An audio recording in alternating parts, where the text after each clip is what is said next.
Hello everyone, and welcome back to Let's Play Baldur's Gate 3. I'm your host, Colors Fade. It's episode 49.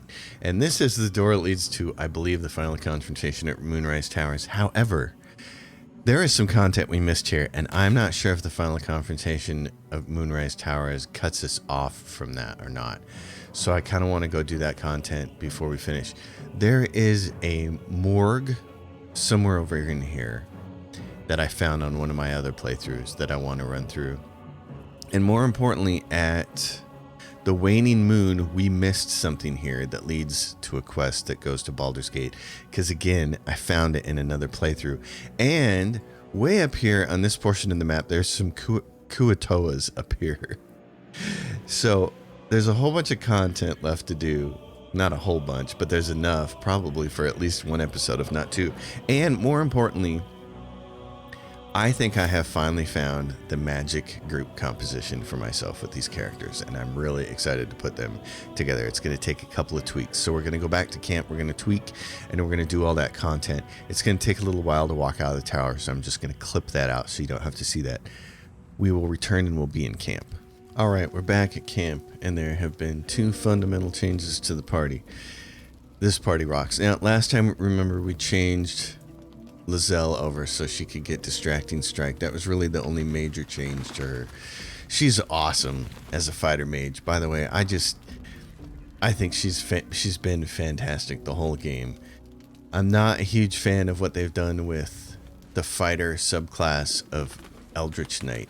I think you're far better off to just make her a fighter up to level 5 and then take wizard levels. And then at level 12, take a 6th level fighter for an extra feat.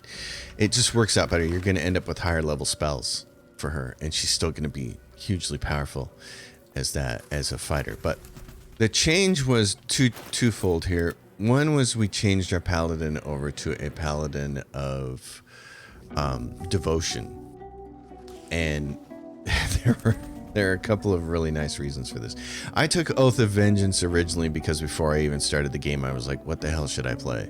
And people were like, oh, play Oath of Vengeance, Oath of Vengeance. The Oath of Devotion one is so much more my style. Passive features: Oath of Devotion paladins abide by the following tenets. Courage, stride dauntlessly into action. Yes, please, that's us. Compassion, show clemency when prudent and lend your arm to those in need. That's definitely me. Shuffling my chair around here. And then duty, tend to your responsibilities, obey just laws, and support those entrusted to your care. So, first of all, I like that hugely. But the main reason is I want to switch it over is for Sacred Weapon. Turn your weapon into Sacred Weapon. It has a higher chance of hitting and emits a bright light.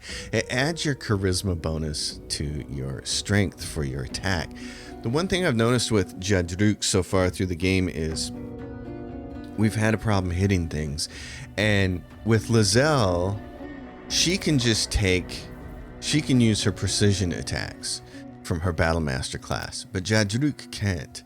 And that all changes once you adjust his class over to a Paladin of Oath of Devotion and give him this Sacred Blade. So I also switched around his strength and his charisma. We're going to be putting everything into charisma. Part of the reason for that is, of course, the charisma helps with speech checks, but also more charisma means you can prepare more spells. So now he plays a lot more like what I wanted him to play like from the beginning, which made me really happy. So to sit here and play this character, this setup, he's got 14 con. The only thing that's really low on him is wisdom, which I don't like for his saving throws, but that's okay. So this character has just played so much better because you're going to add +5. This has got favorable beginnings on +4. That's the first attack. Discount that. But you're adding +5 on top of that when you hit Sacred Blade, which it lasts for 10 turns. It requires a Channel Oath charge, of course, which we have one of those. A number of times you can draw upon the strength of your oath to power your actions. So you're gonna get to do it one time for one fight, basically. I guess is all you get to do it for. But it just ends up being really effective for those kind of fights like we were just in the previous episode, those really long, nasty fights where I need to hit things, it ends up being really, really effective. And I liked it a lot. So, and then with his higher charisma and having access to more spells, he just plays more fun. I've been trying it out on my other playthrough, and this particular group is beastly. And the second change was much more elaborate, and that was Will. Instead of being a smiting paladin, which is fun, don't get me wrong, it's a smiting paladin is fun. Will changes over to playing a warlock. Now I have to redo his gear here. He's gonna have to wear a robe and stuff. But he becomes a level 5 sorcerer, and that's as far as we're gonna take him in a warlock, so that he can get Pact of the Blade and Deepening Pact. And then he's gonna be a sorcerer the rest of the way, because of course it runs off the charisma checks. But the cool thing about it is I chose the Draconic Bloodline subtype, which adds to his AC automatically. This isn't going to work because he's not proficient in medium armor. But he's got a 15 AC naked because he's got that Gloves of Dex on.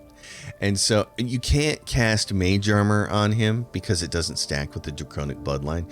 There's a lot of debate as to whether it should or not. So people haven't figured out that part. But the thing I learned with Will is because his bread and butter is Eldritch Blast, and he can use that every turn to no fail. It's great, but he only has 2 spell slots. Now, granted, you can refresh those on a short rest every single time, but I felt like he needed more versatility. And I believe Scott Graziano, I think that's how I pronounce his name. I might have got the last name wrong. He made a comment on like episode 8 or episode 11 about how magic light my party was, which was true. And I found out that as you get into the higher levels of the game, you really need more magic. Changing her back over Shadowheart to a 9th level, to a full cleric, is awesome. She ends up being really good for crowd control with her summons, and she's got spells, and she's got a spell that, quite frankly, I underestimated, which is Guiding Bolt.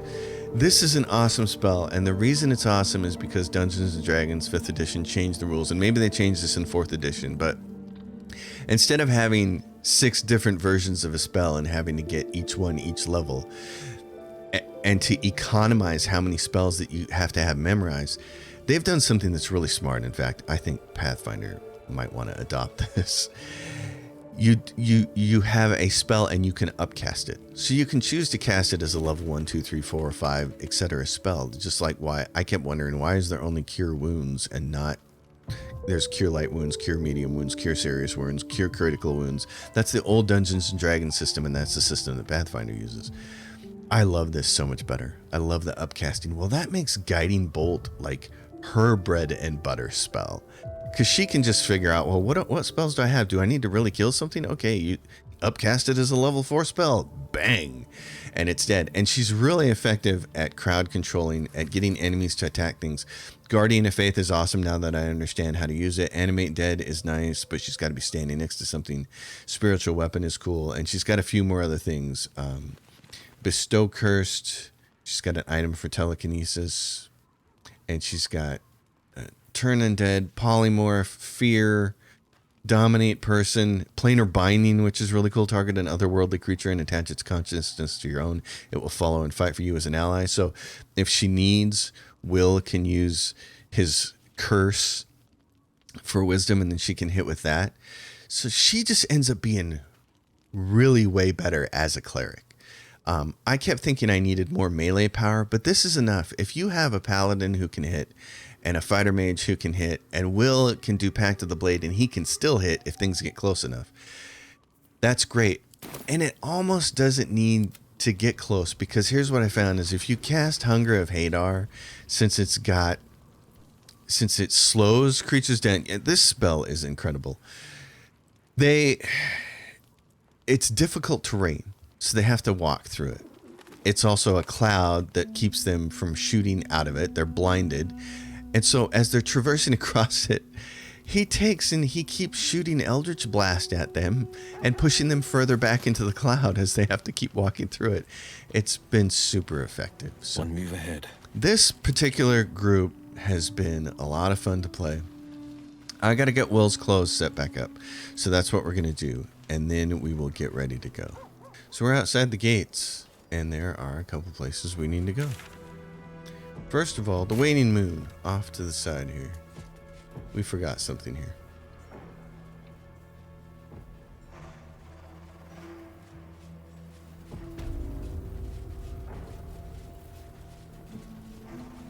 Also reminds me I need to check a spell here. What I got going on? Okay. My other character in my other playthrough automatically has something that grants me light a lot. Jadruk has a ring on such that the wearer deals a spell damage while illuminated by a light source. They also inflict radiant orb upon their target. And in case you're like me and you forget what radiant orb does, affected entity has -1 to attack rolls per remaining term. It also sheds bright light in areas surrounding it. So that's nice. He's also got the Tempest. If he wears the Absolute brand, which he does, he deals an additional thunder damage. The rings here are kind of noteworthy as far as what they're doing. He's going to deal... When you deal acid, cold, fire, lightning damage, or thunder damage using a spell or cantrip, that element infuses your weapon. He has a bunch of cantrips for damage. All his sorcerer ones I took for damage so that he can do that, because cantrips are free. So I want him to infuse and then hit something if he has to. Here's the other thing that's nice. So here's what he's got going on. He's wearing a robe now. He's got a base 10 armor class, +3 from draconic resistance. Now, mage armor sets your armor class to 13. It's not supposed to be a bonus. It's just supposed to set it. And then draconic resistance is supposed to give you a +3. However, it's not how it's working in the game, at least. There's some debate about how this is supposed to work. People think it should stack, but a lot of people say it shouldn't, because then it would be OP. So this is what he's got. He had the gloves of dexterity, but then I put these other ones on him because they give him the same AC. You get a +2 bonus to armor class while you are not wearing armor or shield. That means somebody else can use the gauntlets of dexterity if they want to, like Asterion or whoever. Well, I'm going to show you what I did with that. So he gets +1 from evasive shoes. +1 there. He gets +2 from become the bulwark. He gets, which is, I don't even know, where did he get that? Oh yeah, that's from this. So braces of defense. And he's got +2 from his natural dexterity and +3 from draconic resilience. So he's got an 18 and he's wearing a robe. Awesome, dude. He's got lightning blast, and then he's got this cape. So take half damage from next elemental attacking target, and you deal an additional 1d6 of element of that type on your next attack, and he does psychic backlash damage. So he's set up very nicely. What I did for her is I gave her the Dex gauntlets because I switched her to the Yuan-Ti scale mail, and this adds your Dex modifier to your armor class. So now she's at a 21 and she's got 75 hit points because her con's so high. And she's a war priest, so she should be able to hold on to her concentration pretty well. So I like the way she shapes up. She's going to be fun. And then there's Lizelle. She only has 1 ring right now. When you deal damage with the cantrip, you gain arcane synergy. She's got extra magic missile. I have to find another good ring for her. There are a couple, but when a foe fails a saving throw against one of your spells or actions, they gain mental fatigue. I guess we could put that on for now. Self-immolation, that's dumb. Send that back to camp. Arcana or religion, that'd be the other one. Let's do this. Let's do that. So, good times were had by all. A lot of this other stuff can go back to camp. These we're going to hang on to. She's not using them right now. She's got advantage on the melee attack rolls and surrounded by 2 or more enemies. That's what I'd like to have her. And we'll save the Featherfall one. Once per turn, any condition inflicted on the target also applies 2 turns of encrusted with frost. Will might want that hat, actually. Because what's he got? You succeed in a saving throw the foes that cause it takes psychic damage. Once per turn, any condition inflicted on a target also applies to 2. That's much more likely to happen with his Hadar spell. That's cool. Well, we'll save that. So in here, we missed a room. It didn't occur to me until my official first start playthrough of the game is now behind this one. So I was sitting here tweaking the classes last night on that playthrough, and I came up with this configuration with Will as a warlock sorcerer and as my paladin as benevolent, as a not benevolent, as a devotion paladin. And I realized that I looted a key off Thizabald, and I was like, wait a minute, where does this key go? It goes right here. It goes right here. So this is kind of neat. There's a little wooden barrel up here. I have no idea what's in there. But over here is some quest stuff. And the other thing is Lizelle is set up to do some poisoning damage. So let's see, what has she got? She has... oh, this cloak. When you poison a foe, heal yourself for 1d4 hit points. So I'm going to try to make use of her using a lot of poison now. Because she's got this cloak. And that means that she should be the one to pick up this poison. So there's a drow poison. There's a serpent fang toxin and elixir poison resistance. There's a wooden chest she's going to have to open, which could be a challenge. We're running out of lockpicks here.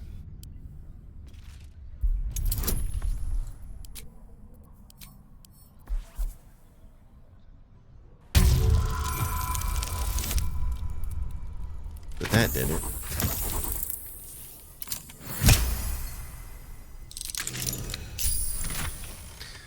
So there's this, there's the punch drunk bastard. While you are drunk, you have advantage on attack rolls. You also create a blast with each attack. Weapon enchantment. It's a great club. Lizelle, would you like to be drunk?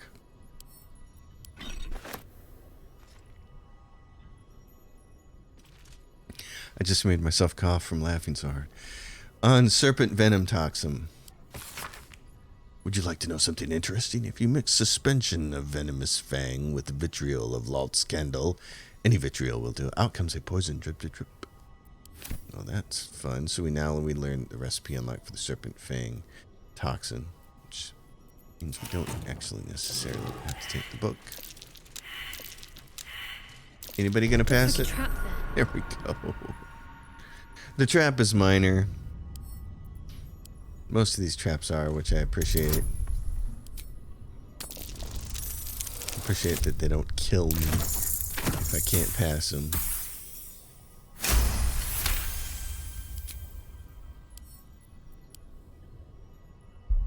Just through there, Lizelle. With the 5 and 2 plus 4s, possibly. Oh, well, there we go. We rolled a critical fail. I thought I was being smart. I'll use an inspiration for that one, since we're running low. Good thing it wasn't a 14 or something. So in here are a few chests with just pieces. But we haven't got to the salient point yet. Oh, but we should. Let's go with this. Send that to camp. Pick that up. Send that to camp. Pick it up. Not send it to camp. Actually pick it up. We're going to take these with us. We're going to need them. Where we're going next. Path. Okay, so what we have is dagger root. And this is the important one. The research notes.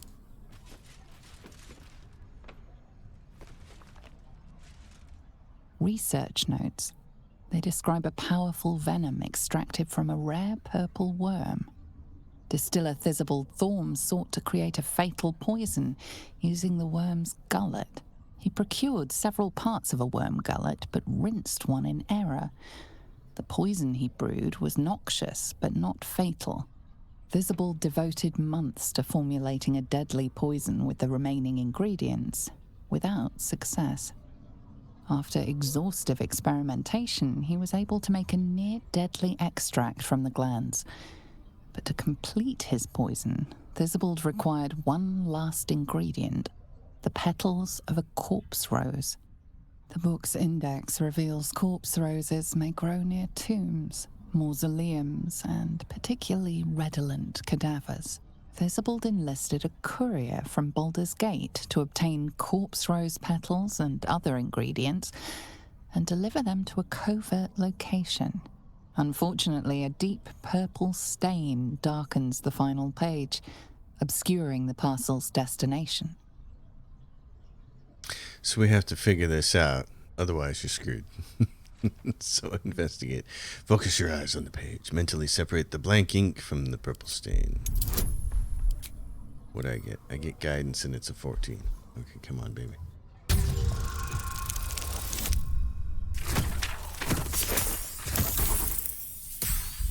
That's not gonna happen.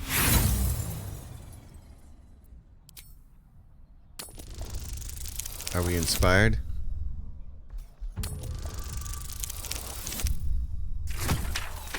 And there she is. Your mind separates the black from the blue, revealing the stash's location. You mark your map as a reminder. With the corpse rose petals the package contains, you might create Theobald's purple worm poison. Purple worm poison. I like the sounds of that. So, recipe unlocked. Theobald's brewed up belly glummer. Very nice. I think that's empty, actually. Yeah. So, there's that. Actually, let's go over here and find out if there's anything over here, because I didn't really look. When I was in here on my other playthrough, I didn't look at this barrel up here. Okay. Bring it, because we're going to need it. So onward to the next location. This is kind of the cleanup episode before the big fight at Moonrise Towers. I know people are going to watch this in order and be like, but I was ready for Moonrise. You were going to hit the big guy. Yeah, that was the plan. So where we want to go next is right there is the brewer's alchemical stash. So let's head out this way. Objective noted. Oh, where am I needed? Right here, buddy. Okay, let's get his stuff fixed up here. These things are all off. Okay, so for Will, Pack blade him. He's going to be at plus 15 to hit. That's with favorable beginning, so he'll be at a plus 11. That's nice. He's got his sorcerer spells, level 1, level 2. He's got his warlock spells. He's got all of his cantrips that he can do damage with, and then his bread and butter over here. And the Hunger of Hadar is going to be awesome. Still so alive. We're going to go put So that's that progress. into practice right now. Can't slow down.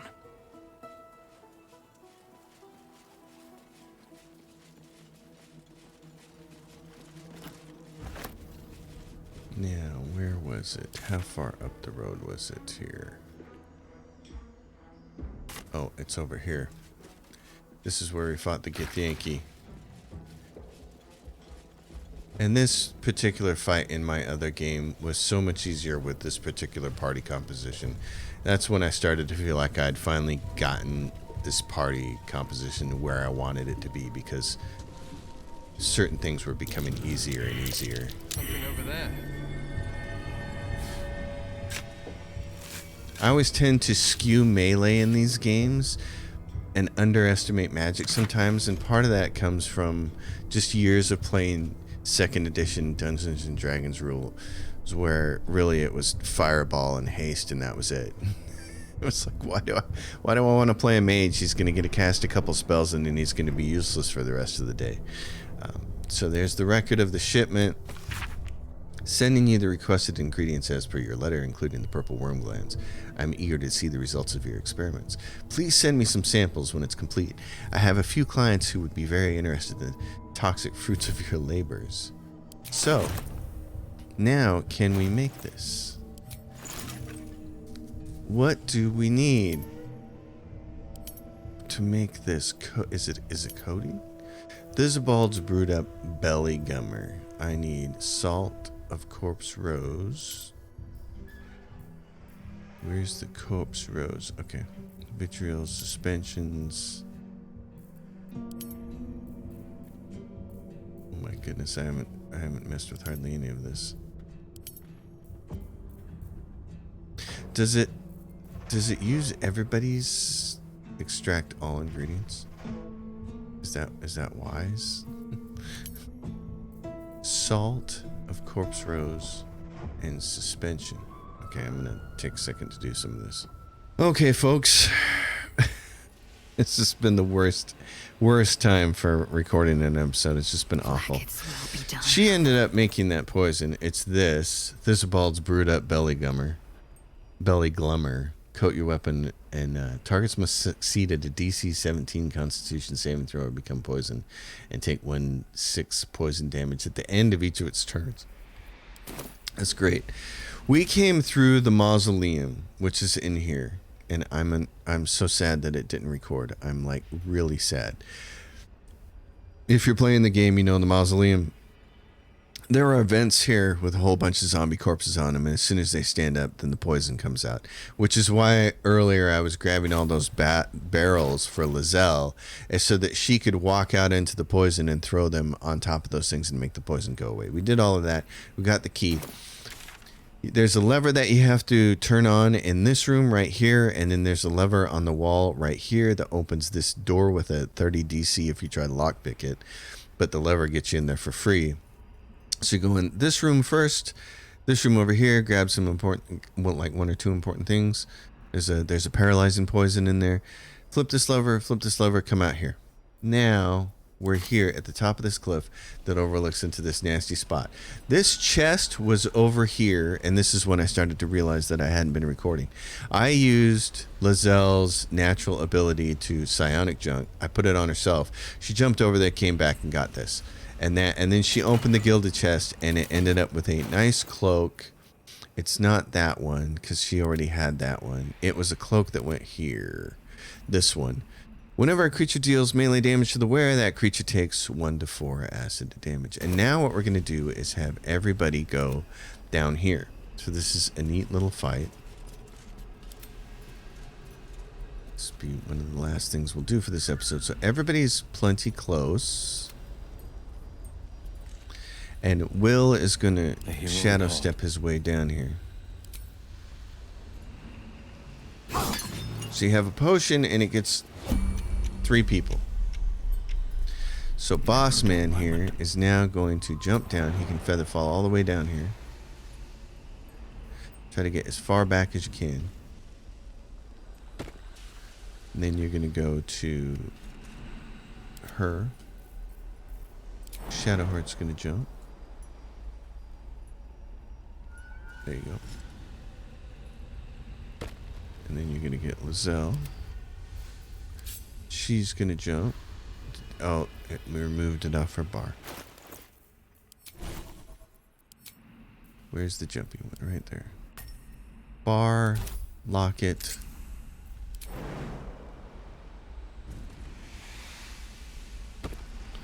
And now Will. And he's going to have to do it the old-fashioned way.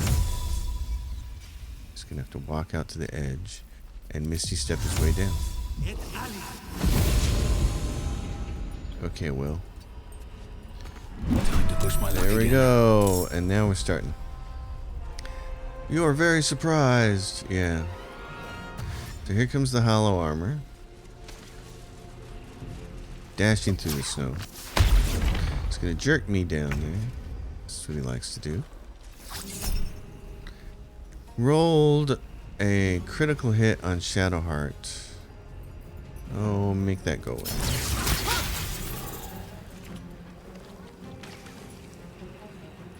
The oozes.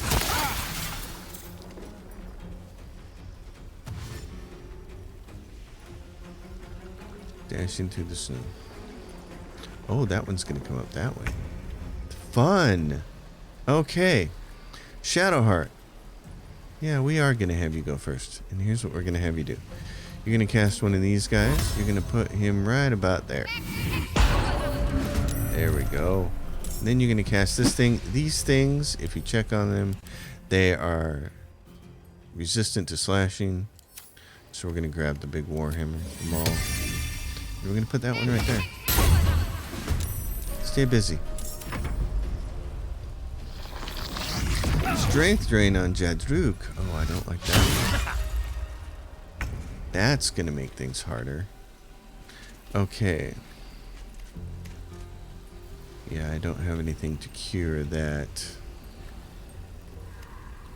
All diseases and poisons. Yeah, that's not gonna work.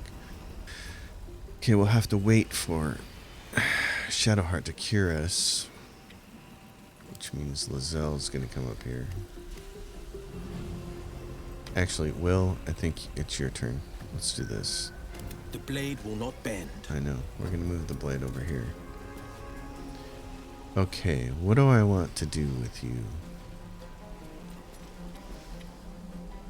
That's a good question. Because there's lots of things we can do with you. Everybody's too close for Hunger of Hadar, so I'm going to do Constitution damage. Constitution saving throw on him. For some reason that I can't remember. Doesn't matter. And I'm going to try to knock him and this away. Fetid ooze. And it missed this guy. Okay. That's fine. In that case, let's see. What am I to hit? I'm at 40% to hit him. Lazelle, I need you to come in here. Need you to get your butt over here. Can you hit him from there? Let's see if you can. No, with your weapon. 70% advantage. Okay. She's going to do this. Get precision attack. And then she's going to try to hit him with this to make it easier for everybody else to hit him. And she's going to crit. Alright, that's awesome. Now, lacerate him.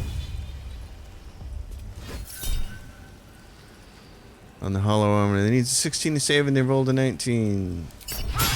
Now he can be lacerated. She's just about got him down. She may be able to do it. All by herself, and then there's the shadow. So turn this on. Nail the shadow. She came in like a wrecking ball. She's so good. She's just so bloody good. Now he's at 95 to hit these things because these are easy. So let's do that.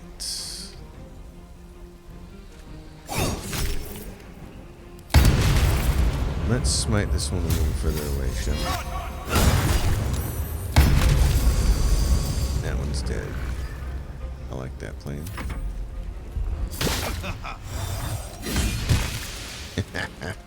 How'd you like that, you big dummy? Oh, you got past the blunt object. Okay. You didn't want to engage the blunt object? It wants to engage you.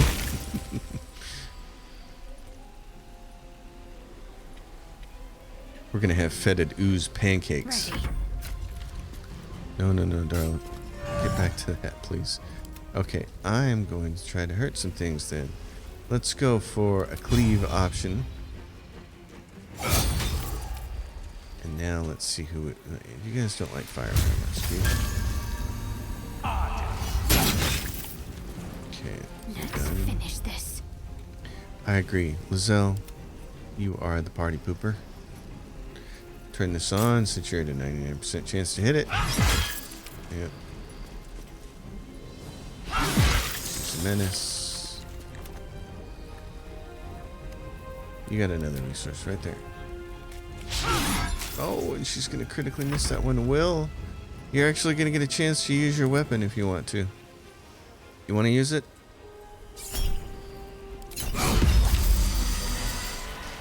That was tidy. More than prepared. I love it. There's nothing in the fetid oozes. You would think there might be, but there's not. All there is this guy right here. The hollow armor has the hollow armor. Protective plate grants resistance to necrotic damage. So I, myself, am wearing something that all incoming damage is reduced by 2, and when a melee attack hits you, the attacker is sent reeling for 3 turns. I like that. So Lizelle, what are you wearing? My darling. This will be done. My girl, what are you wearing? You got plate armor +1. Okay. Well then, it goes to camp. So that's it for that portion of this little location. Now, there's a stairway up out of this place. Right there. Over here. This is fun though. I mean, Will being played as a warlock sorcerer is kind of ideal. I enjoy him hanging back. I enjoy him hanging back and playing range damage with magic. Now, here's the thing. In the old days, that was a wizard's role. And I was never happy with wizards because you'd get a cast like 1 or 2 spells, and then you'd be relegated to using a sling or something stupid because they couldn't even shoot a bow unless you were an elf, which is why you always wanted to have an elven wizard because anybody else sucked and couldn't use bows. But Will doesn't need that because he's got his Eldritch Blast. So I kept thinking, Will is basically the perfect wizard because he's kind of got a version of magic missile that he can shoot every single turn. He just needs more spells because even though he has 2 spell slots that refresh, there's nothing in that backpack there, by the way. Even though Will has 2 spell slots that refresh at the end of every short rest, it's only 2. And granted, they go up fast and he's got access to fireball now and stuff like that, but still only having 2 spells doesn't feel like enough versatility to play the ranged wizard character. But then when you couple him with the sorcerer, now he starts to feel to me like the class that I've always wanted in a ranged wizard user. So this is fun. I'm going to come over here.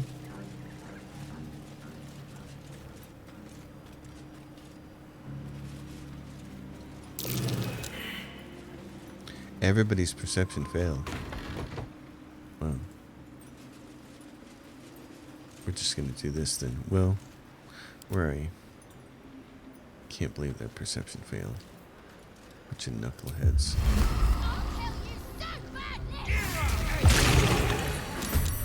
We know you're there. Come out. So, Kuato, the enemy is surprised. The enemy is surprised. Oh, that's awesome. Okay, so those losers are down there. I think what I'm going to do... Jeez, I'm not entirely sure. There's losers over there. And the question is, are they going to come up through this direction, or are they going to want to go up through this house? Are they going to go in, break a door down or something? Because there's a weak spot there, a broken wall. I'm not sure it matters. If she just puts this right here, then it can probably get anybody coming through there. There we go. And then... yeah, sure. What are these guys resistant to? They don't like cold and electricity. And they have no resistance to any particular slashing, cutting, or anything like that. So what I'm going to do, I think, is put that... I don't know. Let's put it right there. I did this a little bit differently in my other playthrough, but I'm curious to see how this will work out. So Will is over here, and he just went, so he doesn't really need to do anything else. I am here, and I should do my sacred weapon because we're going to take a long rest after this. So he's ready with that, and he can do something to concentrate with, so give himself some armor class. Okay. I am fury. I am death. And then I want her to do the same thing. Get her defenses up, and get her over here. Not enough resources. That's fine. Oh, wait a minute. And then, here's your melee weapon. Darling, bonus action. Now you got your poison on.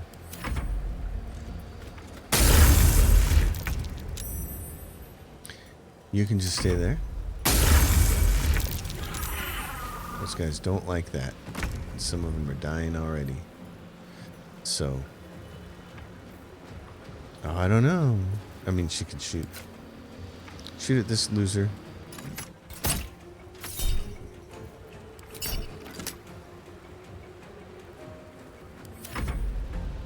Will, you should do the same. Let's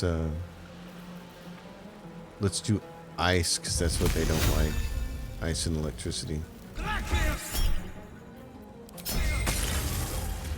Could have crit him with that, but I'm not going to waste that there.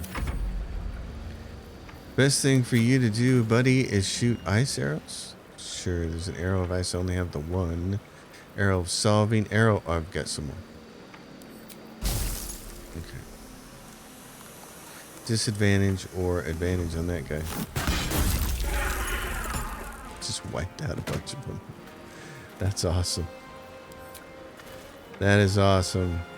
Hit this guy. Disadvantage. Try it. Nice. I don't want to change. I don't know if changing weapons makes her lose her poison off her weapon. So I'm just going to leave her here and have her do magic missiles because they always hit. Yep, you got to come at me, fishman. You stay there. Oh yeah, some of them are going to come that way. Good. Oh, you want to net him? Well, guess what? He stays in the same spot anyways. So. Oh, look at these guys. Poor fishman. Oh, more fish. More fishmen dying. I could go over here and Hunger of Hadar these guys too, but I don't think Will has any more spells to do that with. Forever dauntless. Oh no, he does. He has one over there. Are these guys all dead? They are. Okay, Will. Finding my way. Hunger them. Like that. There you go. Buddy. You want to shoot at this dude? Yeah, just shoot at him. Too dark.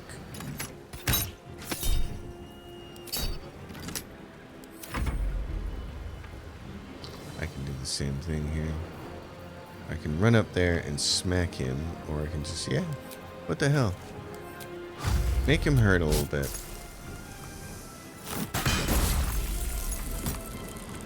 Now just shoot some regular bullets at him. Some regular bolts. Swift and lethal. And you can just take a step forward and stay right there. Plow him. He's almost dead. Yep, that's what we got Blur for.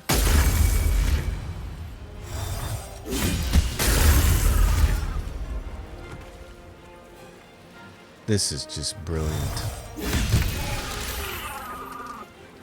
Please. I am loving this party composition. Oh my gosh. This is great.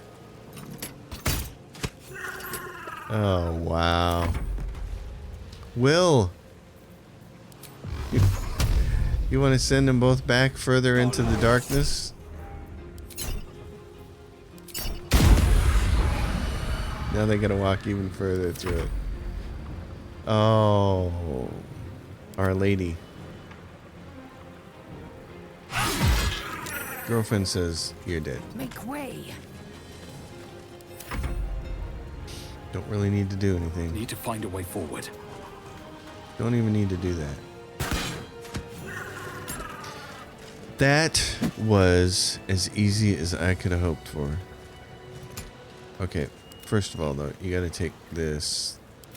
Cancel that guy. Make him disappear. Will.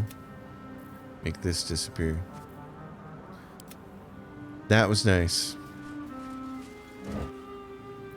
Rotten fish. Chief. Cursed Chief. He's got this lightning jabber. Shocking sting on hit. Possibly shock your target. When launched at a target, deal an additional lightning damage. So, do that. Send it to camp. The rest of these guys just have fish and money on them and a few trinkets.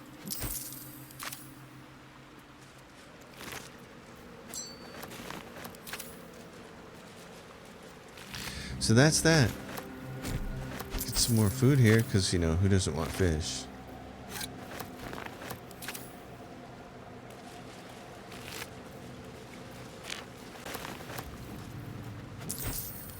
And that'll be the end of this episode. We're gonna go Time to press ahead. back to camp. Then we're gonna walk back to the Moonrise Towers and do our best here to take on the big bad. Ketheric Thorm. There was something over here that looked like, what is this? Campfire? Okay. It won't light, will it? It's gonna go out. It's gonna stay here. Okay. Poor Kuatoa. They got cursed. Fish barrel. Broken wall.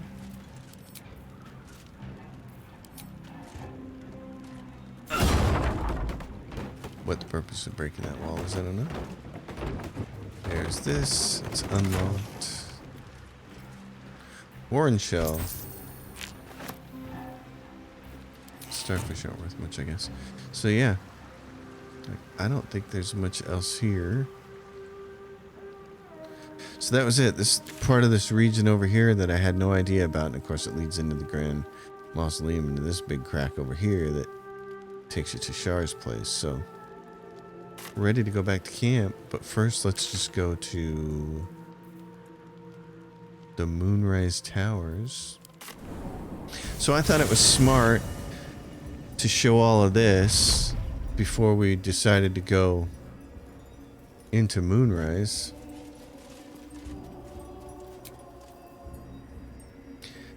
So we'll go get in position for Moonrise Towers and do that one. And if you want to see Moonrise Towers from Moonrise Towers, then just skip ahead. But this has been so cool, and I'm so happy about the party composition now, because I've been spending the whole game, 50 episodes now, trying to get to a point where I'm really comfortable with it, and I feel like I have a synergy between people working together really well, and this is it. So I'm thrilled now.